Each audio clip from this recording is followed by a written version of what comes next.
အာနာစတိန်ကသာသူတို့လည်းပါဝင်ဆန္ဒပြခဲ့ပြီအခုကြတော့သူတို့မဟုတ်တယ်လို့ဇကားတောင်အုပ်လိုက်ကြီးရိုက်ပြလိုက်ပြီဒါတော့မျက်နှာပြောင်တိုက်ရဲသေးတယ်နော်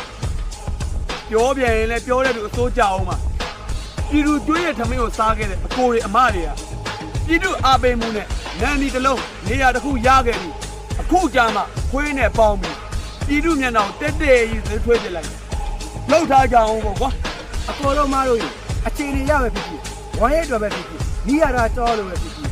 စင်ရပေးနေရတယ်တက်တာမရှိပေးလို့ရဒါပေမဲ့တော်လည်းရေးရှိမှာမျက်စိနောက်လောက်တဲ့အထိတော့မလုံးနဲ့တော့နောက်တစ်ခုကတော်လည်းရေးကိုတောက်ခုစိုက်ရမဟုတ်ဘူးကွာဆိုတဲ့အချိုးမျိုးနဲ့မိုက်ကြီးခွဲသလိုမျိုးလုံနေမယ်ဆိုရင်တော့ညီနဲ့အကူ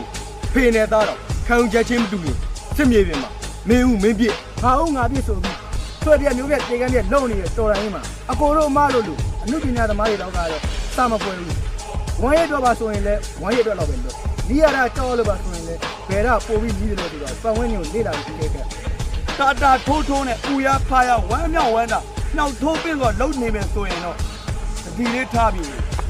စီးပြစ်မဲ့တဲ့စီးဝင်သွားရင်မာလာ24နာရီလုံခြုံရေးအပြည့်ယူပေးထားမှာမဟုတ်ဘူး